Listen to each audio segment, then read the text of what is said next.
لە یەکەم دانوستانیەوە کە وەفدی بەڕێزی هەرێمی کوردستان سەردانی بەغدایان کردووە. وەفدی دانوستانکاری هەرێم ئەنجامی دوایین سەردانی بۆ بەغداد ئاشکرا کرد و ڕایگەیاند داهاتی ناوخۆ لەگەڵ 500 ملیار دینارەکەی بەغداد بەشی موچە ناکات، جەختیش دەکاتەوە کە دانوستانەکانیان ئەنجامی نەبووە و مافە داراییەکانی هەرێمیش پێشێل کراون. حکومەتی هەرێم بۆ ئەوەی کێشەکانی لەگەڵ ئاوات جەناب نووری وەزیری دارایی و ئابووری هەرێم ڕایگەیاند 500 ملیارەکەی بەغداد و داهاتی ناوخۆ کە مانگانە 320 ملیار دینارە بەشی موچەی فەرمانبەران ناکات کە مانگانە تەنیا بۆ موچە 940 ملیار دیناریان پێویستە.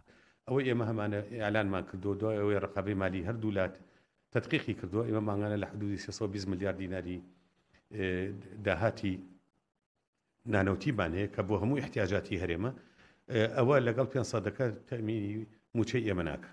ئەوەی کە گرنگە ئێمە داواکارین و ئەمانەوێت ینی ئەو دانوستانانی کە هەیە بەردەوام بێت.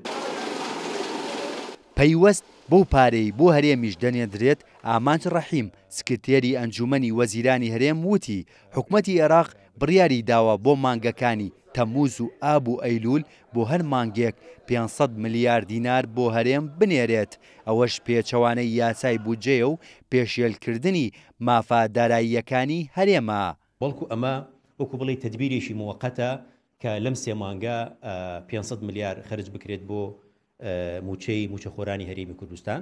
طبعا لە عێراق موچەی مانگی حەوت و مانگی هەشت سەرف کراوە، بۆ ئێوە چاوەڕوان دەکرێت کە هەردوو مانگەکە مانگی حەوت و مانگی هەشت تریلیۆنێک دینار بنێردرێت بۆ هەرێمی کوردستان، لەگەڵ ئیطلاقی موچەی مانگی نۆی باقی عێراقیش مەفروزە 500 ملیار دیناری تریش بە شێوازی قەرز بێتە هەرێمی کوردستان. لەبارەی گفتوگۆکانی نێوان هەولێر و بەغدادیش لەسەر دۆسیەی نەوت کەمال محەممەد ساڵح وەزیری سامانە سروشتیەکانی هەرێم ڕەخنەی لە بەغداد گرت و ئاماژەی بەوە کرد لە ئێستادا وەزارەتی سامانە سروشتیەکان ڕۆژانە 85,000 بەرمیل نەوت ڕادەستی وەزارەتی نەوتی عێراق دەکەن. داواشی کرد خەرجی کۆمپانیاکانی بەرەمهێنانی نەوت کە ئێستا 6 دۆلاریان بۆ دانراوە بۆ 30 دۆلار زیاد بکرێت.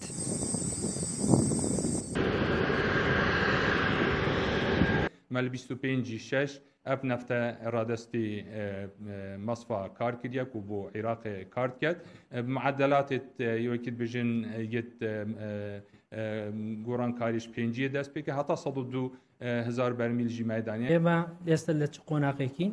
لە کۆنفرانسا ڕۆژنامەوانەکەی وەفدی دانوستانکاری هەرێم سەرۆکی دیوانی ئەنجومەنی وەزیران بێ ئەنجامبوونی گفتوگۆکانی ڕاگەیاند و وتی دەرچوونی یاسای بودجە گەورەترین گورز بووە لە هەرێم دراو.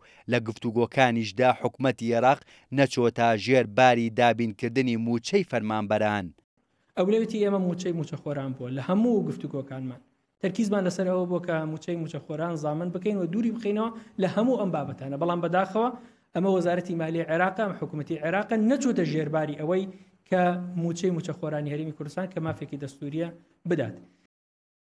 سەرەڕای ڕەخنەکان لە چوەنێتی هەژمارکردنی خەرجیەکانی هەرێم لە چوارچێوەی یاسای بودجەی عێراق، بەڵام وەفدی دانوستانکاری هەرێم جەختیان کردەوە کە بەردەوام دەبن لە دانوستانەکانیان لەگەڵ حکومەتی عێراق و لە ڕۆژانی داهاتووشدا حکومەتی هەرێم نەخشە ڕێگای خۆی بۆ پرسی دانوستانەکانی لەگەڵ بەغداد دەخاتە ڕوو.